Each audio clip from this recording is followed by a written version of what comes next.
जब Los Angeles की गलियों में डर का साया छा गया, जब लोगों को बिना चेतावनी के उनके परिवारों से अलग कर दिया गया, तब एक बेसबॉल टीम ने वो किया जो बहुत सी सरकारें तक नहीं कर सकी।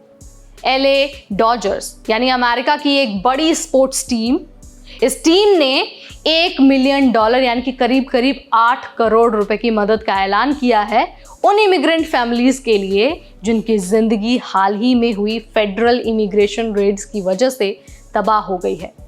ये सिर्फ पैसा नहीं है, ये महज पैसा नहीं है, ये एक स्टैंड है, एक संदेश है कि इंसानियत सबसे ऊपर है। तो आज की इस खास वीडियो में हम आपको बताएंगे कि ये पूरा मामला क्या है, क्यों एक स्पोर्ट्स टीम ने ये मदद दी है, किस तरह से ये मदद दी जाएगी और इसका असर लाखों लोगों पर क्या होने वाला है। नमस्कार, मेरा नाम है नेहा उपाध्याय और आप देख रहे हैं NBT टेक हेड। दरअसल पिछले कुछ हफ्तों में अमेरिका में जो ICE है यानी कि जो इमिग्रेशन एजेंसी है उसकी रेट्स बहुत ज़्यादा बढ़ गई हैं, खासकर लॉस एंजलिस और उसके आसपास के एरिया में जहां पर बड़ी संख्या में लैटिन अमेरिकन इमिग्रेंट्स रहते हैं। इन रेड्स में सरकार अनडॉक्यूमेंटेड लोगों को घर से, रास्ते से, काम पर से उठा रही है।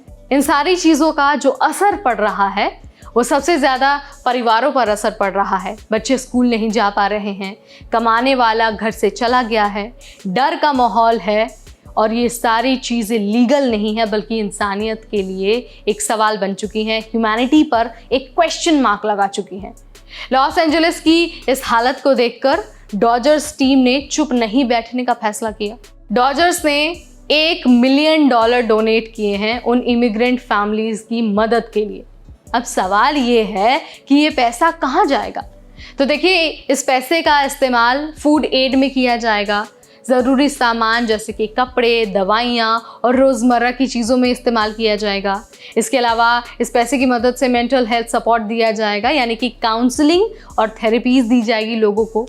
क्यों? क्योंकि रेड्स के बाद कई लोग डिप्रेशन में जा रहे हैं। डॉजर्स ने ये काम अकेले नहीं किया है बल्कि उन्होंने पार्टनरशिप की है कैलिफोर्निया कम्युनिटी फाउंडेशन से, लॉस एंजलिस लेबर फेडरेशन और कई सारे लोकल NGOs के साथ। अब आप ये सोच रहे होंगे कि अचानक डॉजर्स ने ये क्यों किया है, उसे ये क्यों करना पड़ा है, अचानक ये सारी चीज़ें क्यों हुई हैं। दरअसल जो डॉजर्स है उसकी करीब 40% फैन बेस लैटिनो कम्युनिटीज से है, यानी कि वो लोग जो सबसे ज़्यादा प्रभावित हो रहे हैं।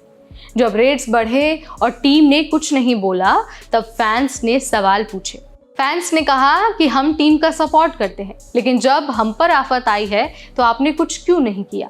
50 से ज़्यादा एक्टिविस्ट और लोकल लीडर्स ने टीम को एक खुला खत लिखा जिसमें उन्होंने कहा कि डॉजर्स को अपनी आवाज़ उठानी चाहिए और रेड्स का विरोध करना चाहिए। इस पब्लिक प्रेशर के बाद ही टीम सामने आई है और सिर्फ बयान नहीं बल्कि एक्शन भी लिया है। लेकिन इन सारी चीज़ों के बीच ना एक अफवाह भी फैली थी। अफवाह ये कि ICE एजेंट्स ने डॉजर स्टेडियम के पार्किंग लॉट का इस्तेमाल किया है रेड्स के लिए।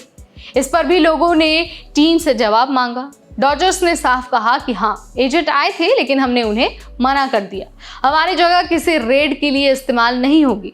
यह रिस्पॉन्स भी लोगों को पसंद आया क्योंकि इससे ये तो साफ हो गया था कि टीम अपने वर्ड्स पर नहीं बल्कि वैल्यूज़ पर स्टैंड ले रही है। लॉस एंजलिस की मेयर ने इस कदम की तारीफ की है और कहा है कि जब एक बड़ा ब्रांड, एक पॉपुलर टीम आम लोगों के साथ खड़ी होती है तो डर थोड़ा कम हो जाता है।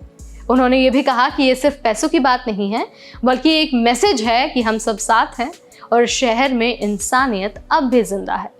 अब सोशल मीडिया पर लोगों की प्रतिक्रिया ज़बरदस्त है। फैंस लिख रहे हैं कि proud to be a Dodgers fan. Sports से उम्मीद नहीं थी लेकिन स्पोर्ट्स पर्सन ने तो दिल छू लिया। आज के दौर में जब डर, राजनीति और नफरत हर जगह फैली हो तब कोई टीम, कोई संगठन अगर इंसानियत दिखाता है तो वो सिर्फ खबर नहीं बल्कि उम्मीद बन जाता है।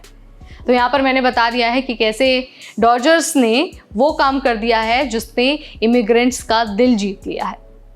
वीडियो अगर आपको पसंद आया है, इन्फॉर्मेटिव लगा है तो इसे लाइक और शेयर करना बिल्कुल ना भूलें। ऐसे अपडेट्स के लिए stay tune to NBT tech head.